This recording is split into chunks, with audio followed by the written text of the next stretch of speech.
Hi everybody, Michael Anderson with eTail Solutions. Thanks for joining me for what is part 4 of our dive into distributed logistics for digital commerce. Today we're specifically going to dig into regional inventory visibility, and within that, how you can use that to drive top-line sales and increase conversions.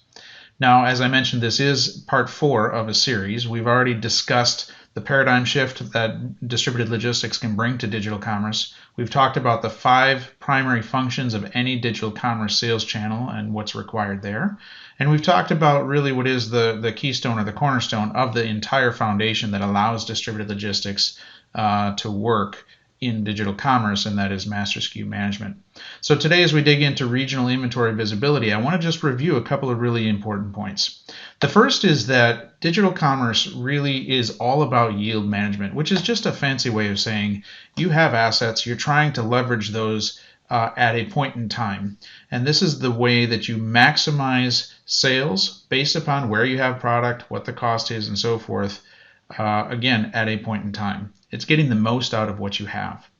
So when we look at what that really means across both demand channels and supply channels, we have to remember the 5 touch points that we've reviewed in the past, which is you have to know, each one of these channels needs to know what it is that you have for sale, how many you have for sale, what the price is going to be. You got to be able to download orders and upload tracking information.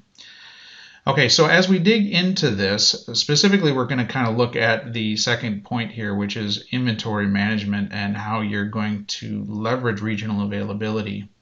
And to understand where some of this opportunity lies, I'm going to revisit a slide I used, I think, in my first presentation, which is, today consumer expectations have grown to a point where they really do, consumers expect to be able to receive items in 2 days or less. And that timeline is even getting shortened. When you look at the programs that Amazon has with Seller Fulfilled Prime, you look at eBay Guaranteed or Walmart 2-Day, these are programs that are really kind of becoming table stakes now, and unfortunately consumers don't think of expectations as an expectation of a particular sales channel. They carry those expectations across wherever they shop. When you look at some of the statistics that Amazon has put out there, 78% of Prime members say that they joined in no small part to 2-day shipping. And when you look at the difference that the Prime badge has, which indicates 2-day shipping along with other things, but when you look at the impact of that, it's as much as a 52% lift in sales on a SKU by SKU basis, meaning if somebody sees a Prime badge versus not seeing it, it's a 52% difference on that same exact item. And there are other studies out there that show that there's significant cart abandonment if people don't see that they can get the product that they want within the time frame that they want it. So we got to ask ourselves the question here of how can distributed logistics leverage regionalized inventory availability to increase sales. And to do that, I want to go from looking at the icons the way that we have in the past to something a little bit more tangible. So let's take a look at this as it relates to maybe a 2-day ground example.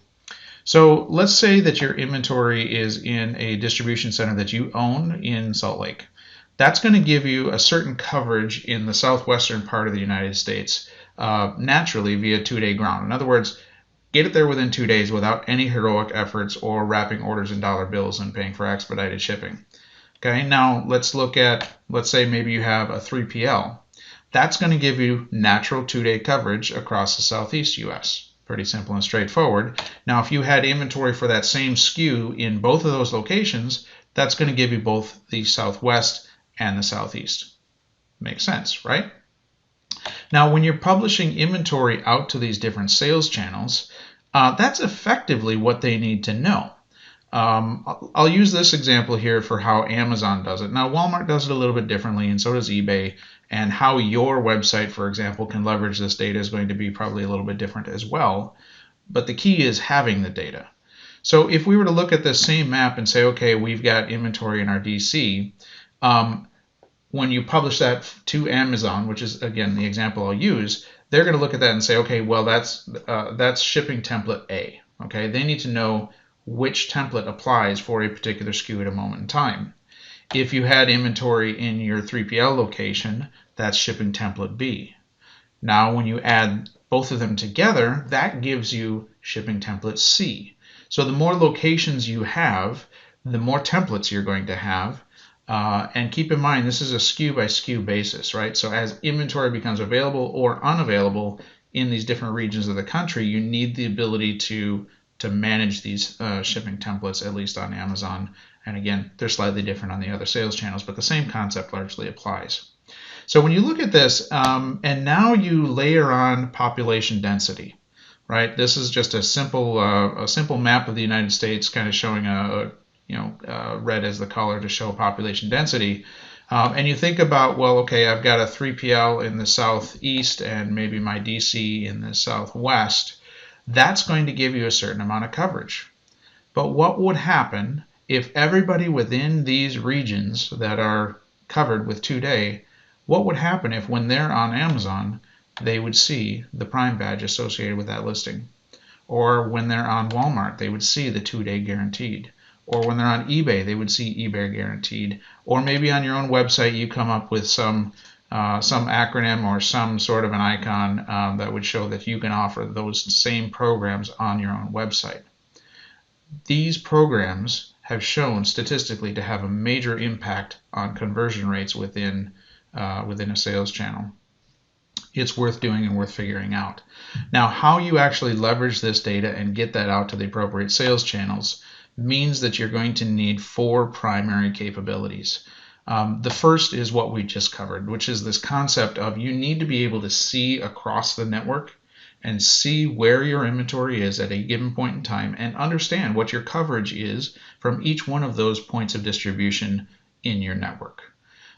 You're also going to need to understand what shipping levels are in each of those locations and understand what your overall capabilities are in terms of what carriers and service levels you're going to support and what it costs to be able to ship from those locations.